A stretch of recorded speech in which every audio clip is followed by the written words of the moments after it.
Assalamualaikum warahmatullahi wabarakatuh. Nama saya Natasha Shawena Putri dari kelas 10 IPS 1 kelompok 2 bersama teman-teman saya Naden Syabila Wakano, Nabila Ananda, Hoirin Fauzia, dan Ansfa Haifan akan menerangkan tentang bakteri. Saya akan menerangkan tentang yang pertama, bakteri merupakan bagian eubakteria yang dikenal sebagai bakteri sesungguhnya dan bersifat prokariot.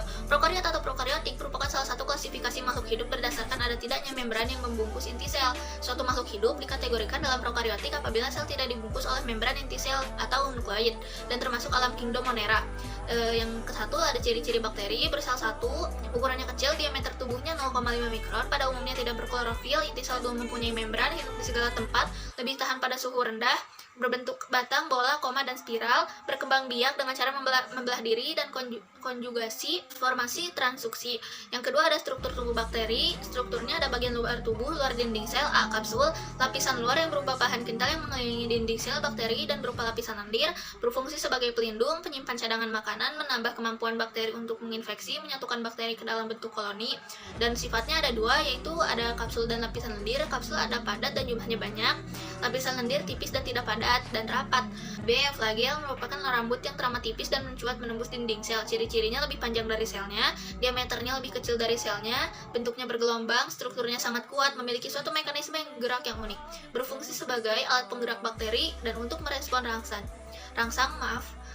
Yang ketiga ada pili, merupakan filamen atau benang lebih kuat, lebih banyak, dan lebih pendek daripada flagel. Fungsinya sebagai pintu gerbang masuknya bahan genetik selama perkawinan antar bakteri untuk meletakkan diri pada jaringan yang merupakan sumber nutriennya. Sekian dari saya, akan dilanjutkan kepada rekan saya. Terima kasih. Bagian dalam tubuh di sebelah dalam dinding sel. Dinding sel terletak antara kapsul dan membran sel. Berfungsi sebagai A. Memberi kekuatan dan bentuk pada bakteri. B. Mencegah sel agar tidak pecah. C. Atur pertukaran zat dari dan keluar sel. 2. Membran sel merupakan selaput pembungkus sitoplasma, terletak di sebelah dalam dinding sel. Berfungsi sebagai A. Mengatur selektivitas gradien osmosis dengan transfer makanan. B. Mengorganisir pembentukan dinding sel. C. Tempat atau pangkal pelekatan flagel. 3. Materi genetik terdiri atas DNA, terdapat di dalam nukleoid. 4. Ribosom merupakan organel sel, berfungsi sebagai tempat sintesis protein. 5. Mesosom selalu bersambung dengan membran sel, berfungsi sebagai A. Sintetis dinding sel, B. Pembelahan nukleus, C. Pembentukan energi. 6. Sitoplasma merupakan cairan yang bersifat koloid dan berisi semua zat yang diperlukan dalam kehidupan sel. Terdiri atas A. Daerah sitoplasma, yaitu berisi partikel RNA protein atau ribosom. B. Daerah nukleus terdiri atas kromosom. C. Bagian zat cair, yaitu terdiri atas lipid, glikogen, polifosfat, dan pati. 7. Plasmid merupakan kepingan hasil DNA yang terpisah dari bagian besar DNA dan terbentuk cincin. Berfungsi sebagai A. Vektor pembawa DNA asing ke bakteri inang. B. Pertahanan sel bakteri terhadap lingkungan yang tidak menguntungkan. 3. Bentuk bakteri didasarkan atas bentuk luar.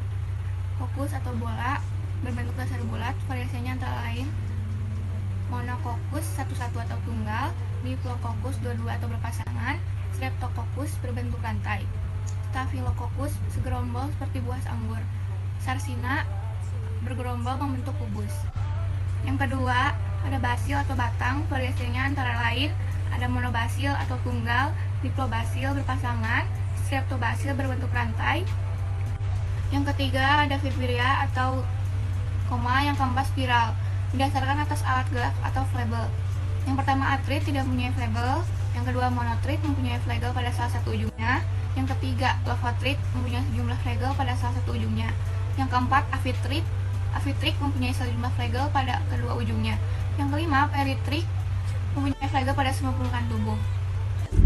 Didasarkan pewarnaan gram, yang pertama bakteri gram positif merupakan bakteri yang tidak dapat dihilangkan warnanya dengan etil alkohol 90% setelah pengecatan dengan violet dengan iodin, menghasilkan warna ungu. Kedua, bakteri gram positif merupakan bakteri yang warnanya mudah dihilangkan dengan etil alkohol 90% dan menghasilkan atau menimbulkan warna. Kebutuhan nutrisi atau makanan bakteri berdasarkan kebutuhan nutrisi atau makanan dengan etil alkohol 90% setelah pengecatan dengan fluorid dengan iodin menghasilkan warna ungu. Kedua, bakteri gram positif merupakan bakteri yang warnanya mudah dihilangkan dengan etil alkohol 90% dan menghasilkan atau menimbulkan warna.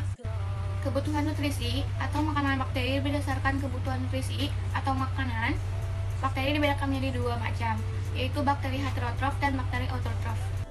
Bakteri heterotrof merupakan bakteri yang tidak dapat membuat makanan sendiri. Dibedakan menjadi dua macam, yaitu bakteri saprofit, bakteri yang memperoleh makanan dari makhluk hidup yang sudah mati atau bangkai, bakteri parasit, bakteri yang memperoleh makanannya dari sel inangnya. Ada bakteri autotrof, merupakan bakteri yang dapat membuat makanannya sendiri dengan sumber karbon. Dibedakan menjadi dua macam, yaitu bakteri fotosintetik atau fotoautotrof, kelompok bakteri yang menggunakan cahaya matahari sebagai sumber energi. Bakteri kemosintetik atau kemoautotrof, kelompok bakteri yang membuat makanan menggunakan hasil reaksi kimia. Kebutuhan oksigen atau respirasi, bakteri berdasarkan kebutuhan oksigen. Bakteri dibedakan menjadi dua, yaitu bakteri aerob dan bakteri anaerob. Bakteri aerob merupakan bakteri yang memerlukan oksigen bebas dalam kehidupan dan untuk oksidasi zat makanan. Bakteri anaerob merupakan bakteri yang tidak memerlukan oksigen dalam kehidupannya. Reproduksi bakteri dibagi menjadi dua, yaitu aseksual atau vegetatif dan generatif atau paraseksual. Reproduksi aseksual atau vegetatif yang terdiri dari pembelahan biner, logaritmik, yaitu peningkatan fase pembelahan bakteri karena jumlah makan banyak atau meningkat, atau stasioner, itu jumlah nutrisi, jumlah bakteri. Letal atau kematian, yaitu jumlah bakteri lebih banyak dibandingkan jumlah nutrisi, sehingga menyebabkan kematian. B. Reproduksi generatif atau paraseksual, tidak menghasilkan atau menambah jumlah bakteri atau bakteri baru, tetapi hanya untuk menambahkan sifat atau memiliki sifat baru. Dan dapat dibedakan menjadi akonjugasi, yaitu melalui kontak langsung dua bakteri yang berdekatan atau sejenis. Dan melalui pil akan dilakukan pertukaran gen membentuk jembatan konjugasi. B. Transformasi, yaitu sama dengan konjugasi namun tidak secara langsung. C. Transduksi, yaitu sama dengan konjugasi namun menggunakan perantara virus. Sejarah penemuan. Bakteri merupakan organisme mikroskopik sehingga sulit dideteksi, terutama sebelum ditemukannya mikroskop. Organisme ini pertama kali diamati pada tahun 1676 oleh Anthony van Leeuwenhoek, pedagang dan ilmuwan Belanda. Ia menggunakan mikroskop berlensa tunggal yang dirancangnya sendiri. Leeuwenhoek lalu menerbitkan pengamatannya dalam serangkaian surat kepada Royal Society of London, yang kemudian dipublikasikan dalam bahasa Inggris pada 1684. Bakteri merupakan objek yang berada dalam batas yang bisa dilihat oleh lensa sederhana Leeuwenhoek, dan tak ada orang lain yang bisa melihatnya selama lebih dari 1 abad.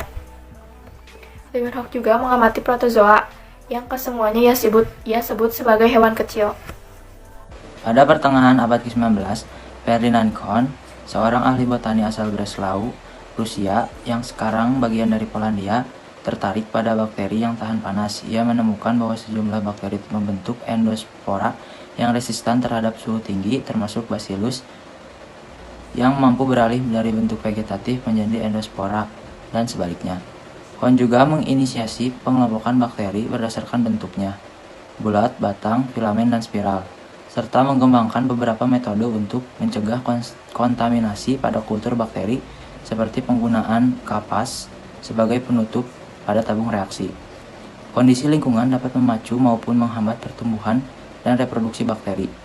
Faktor-faktor lingkungan yang sangat mempengaruhi kehidupan bakteri adalah suhu, pH, ketersediaan air, dan oksigen. Meskipun demikian, serupa dengan archaea, bakteri mampu hidup di lingkungan yang tidak memungkinkan organisme lain untuk hidup. Misalnya, lingkungan yang terlalu panas atau terlalu dingin, terlalu asam atau basa, dan terlalu bergaram. Habitat-habitat yang ekstrim menuntut mikroorganisme mengembangkan kemampuan untuk bertahan hidup. Kelompok mikroorganisme ini disebut sebagai ekstremofil.